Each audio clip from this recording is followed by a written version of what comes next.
उग्रावः सन्तु बहवो अनादृष्ट्या यथा शांति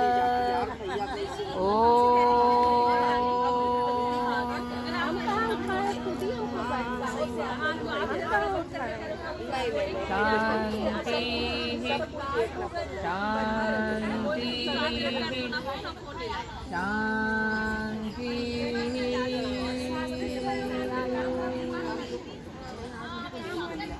ऋग्वेद के इस मंत्र में ये प्रार्थना की गई है कि मनुष्य कैसा हो तो श्रेष्ठता की ओर गमन, प्रेता प्रकट रूप से श्रेष्ठता की ओर गमन करने वाला, और भगवान इंद्र जो हैं वो क्या करें तो वह कल्याण देने वाले हो। भगवान इंद्र बहुत सारा कल्याण। इसके बड़ी वीडियो बनाए थे, छोटी कितनी बड़ी क्यों बनाती हो? क्या पूरे में उसके बाद ये कहा गया कि हमारी जो भुजाएं हैं उसमें देखेंगे डाल देना कब वो भुजाएं कैसी हो, शक्तिशाली हो, उग्र हो, और हम उन्नति की ओर बढ़े। हमारा जो लक्ष्य है, हमारा जो मंतव्य है, हम उसको प्राप्त करें, ऐसी कामना इस मंत्र में। आज मेरा मन हो रहा था कि एक ऋषिका की कथा आपको सुनाऊं, और वो ऋषिका है अपाला। अपाला नाम है उनका, और उन्होंने ऋग्वेद के अष्टम मंडल के कुछ मंत्र दृष्ट किए हैं जो उनके नाम से जाने जाते हैं। तो उन्होंने मूल रूप से अगर आप देखें तो अपाला है कौन, तो ऋषि अत्रि का नाम सभी जानते हैं। अत्रि और अनुसुईया की वो पुत्री। ऋषिका माने ऋषि कन्या, ऋषिका माने जो फीमेल ऋषि होती है उनको ऋषिका कहते हैं। ऋषिका। तो बहुत दिनों तक अत्रि और अनुसुईया की कोई संतान नहीं, और निसंतान दंपति की जो स्थिति होती है, एक आतुरता होती है, आकुलता होती है कि हमारे आंगन में भी कोई बच्चा आए, कोई शिशु आए, चाहे भले वो बेटा हो या बेटी हो, तो हमारा आंगन भी गुलजार हो। यही स्थिति अत्रि और अनुसुईया की भी।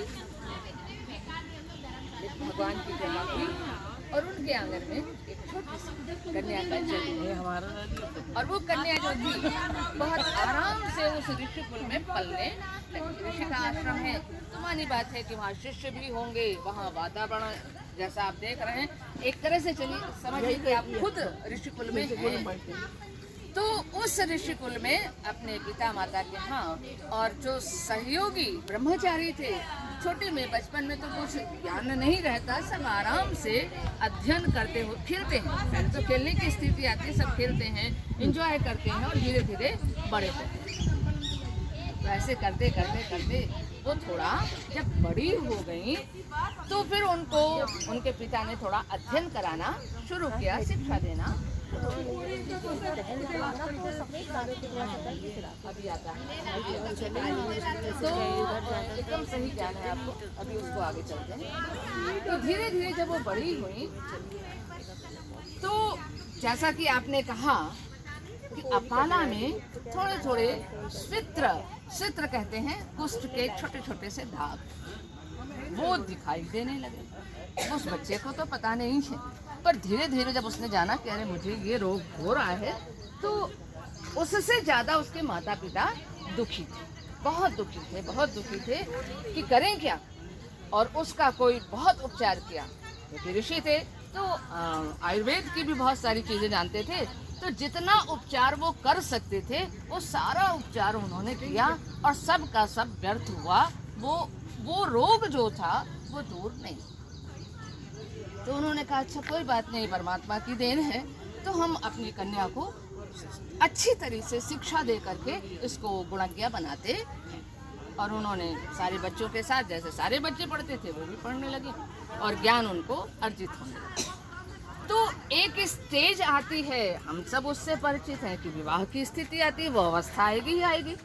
तो जब वो अवस्था आई तो ऋषि थे उनको एक ऋषि शिष्य मिल गया जिसने सहर्ष इनकी कन्या को स्वीकार किया। उसका नाम था कृशाश्व। तो ये अपने पति कुल में आई और जैसे पहले कन्याओं को शिक्षा दी जाती थी कि भाई अपने सास ससुर की पति की सेवा करना, अपने कार्य करना, जो आज के युग में हमें नहीं मिलता है, तो उस परंपरा का निर्वाह करते हुए वो रहने लगे। लेकिन धीरे धीरे उनको ये महसूस हुआ कि मैं सब कुछ करती हूँ, सारी चीज़ें हैं, पर मेरे पति को जितना प्रसन्न होना चाहिए वो प्रसन्नता कहीं उनके चेहरे से दिखाई देती है, कहीं से वो खिन्न दिखाई देते हैं। कारण क्या है? तो उन्होंने एक बार प्रश्न किया अपने पति से कि आप जितना प्रसन्न होना चाहिए उतने नहीं रहते हैं, कुछ मुझ में कमी है, क्या बात है, आप ऐसा मुझे महसूस होता है। तो पहले तो वो कुछ बोले नहीं, फिर धीरे धीरे उनकी क्रियाओं प्रतिक्रियाओं से उसको स्पष्ट हो गया कि इनको कुछ थोड़ी सी मुझसे घृणा समझ लीजिए, एक दूरी समझ लीजिए, एक उपेक्षा समझ लीजिए, वो ये कर रहे हैं। तो उसने स्पष्ट पूछा कि बताइए। उन्होंने कहा हाँ ये बात सही है, मुझे थोड़ा सा अंदर से अच्छा नहीं लगता है। तो उसको बहुत तकलीफ हुई और जो स्त्रीत्व का अभिमान होता है वो जागृत हुआ कि मैं सारे मनोयोग से इन लोगों के साथ रहती हूँ और ऐसा आचरण तो स्वाभाविक है कि कन्या जाति कहाँ है। लड़की अगर उपेक्षित होती है ससुराल में तो पिता के घर पहुँचती है, पिता के घर जाती है। और जो पहले वो वहाँ रहती थी, जो वातावरण रहता था, जो खुशी रहती थी, वो खुशी उस आश्रम में नहीं। उनके दुख से सारे लोग दुखी हैं।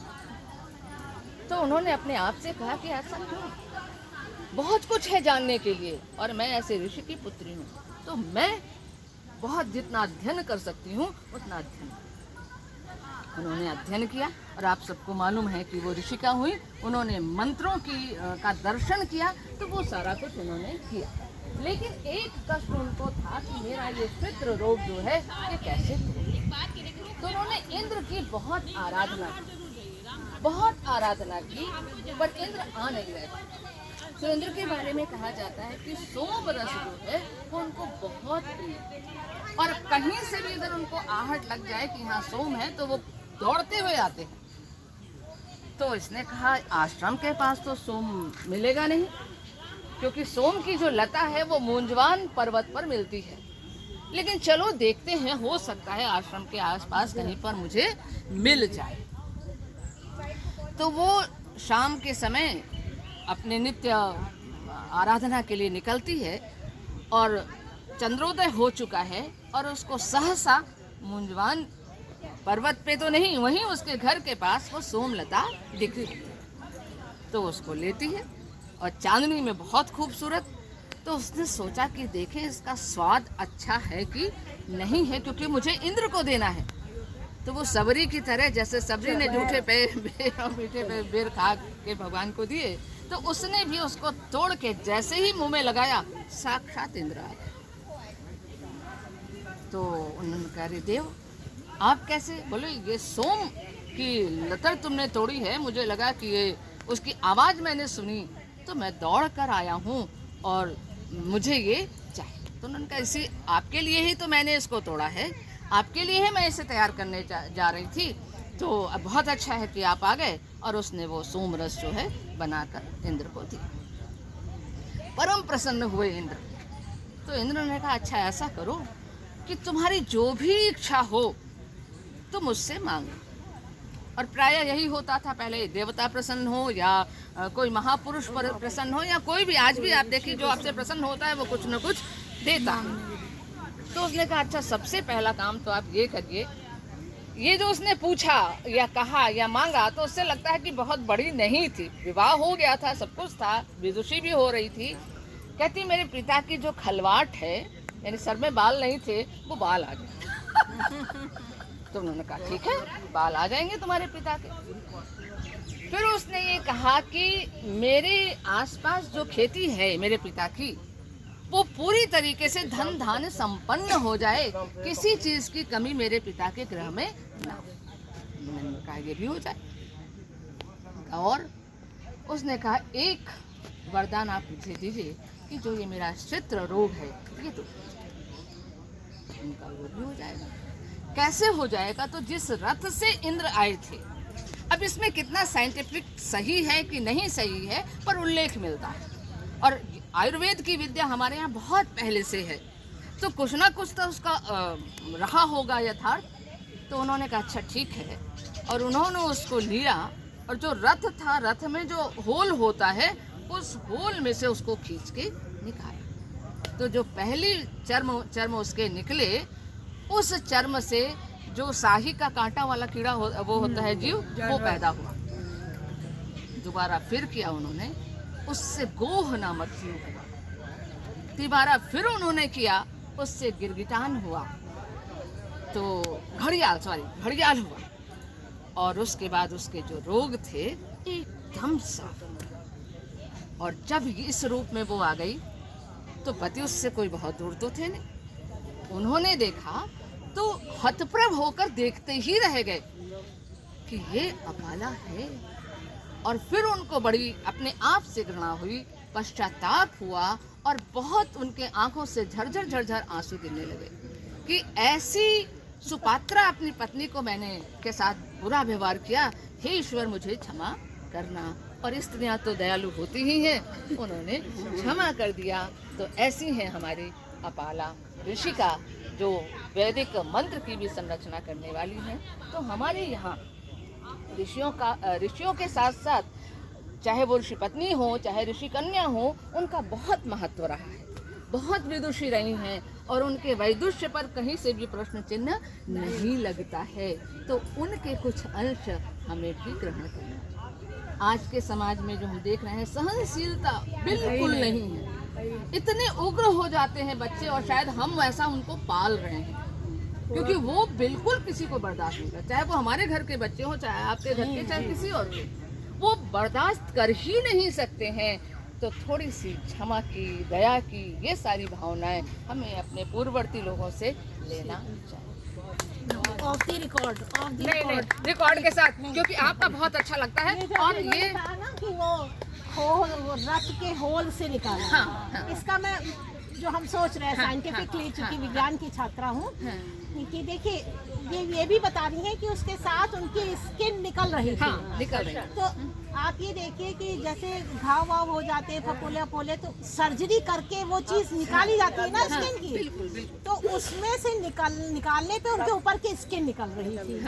एक बार में नहीं ठीक हुआ, दूसरी बार में नहीं ठीक हुआ, तो तीसरी बार में जो स्किन ऊपर की निकल गई होगी, जिसमें कि वो जीवाणु रहे होंगे, जिसकी वजह से वो कुष्ठ रोग था, वो ठीक हुआ।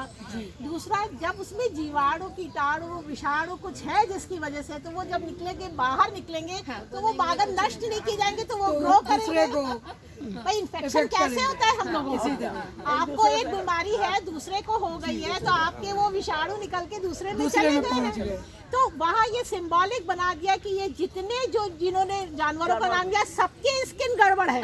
देखिए शाही, उसमें दूसरा घड़ियाल के ऊपर की स्किन, गो, उसमें भी आप देखिए ऊपर का होता है। वो मुझे भी ठीक से आइडिया नहीं है, पर कोई स्केली स्किन है क्या? वो तो किलनी कहलाता है। उसमें भी जो स्किन होती है वो स्केल टाइप होती है। हाँ, वो चपक जाता है, वो नहीं है, जो चपक जाता है। एक संग का कीड़ा टाइप का होता है, ऊपर संग जैसा लगाओ तो लंबा सा। तो आप देखिए इन तीनों में जो भी समस्या है वो त्वचा की है। तो एक तरफ से जीवाणु जो निकले वो दूसरे को इन्फेक्ट करेंगे, या उससे नई चीज बन गई है जिसमें उसको भी स्किन का ही कष्ट पाया। तो हमें लगता है शायद वैज्ञानिक रूप से इसको इस तरह से एक्सप्लेन कर सकते हैं कि वो एक तरह की सर्जरी की गई थी। और मैंने कहा ना कि उस समय आयुर्वेद की विद्या इतनी सशक्त थी कि उससे दूर से दूर बीमारियां दूर हो जाती। वहाँ तो पेड़ पौधे, आपने पत्ते, सहनी के रस, इसी सबसे इलाज हो जाता है।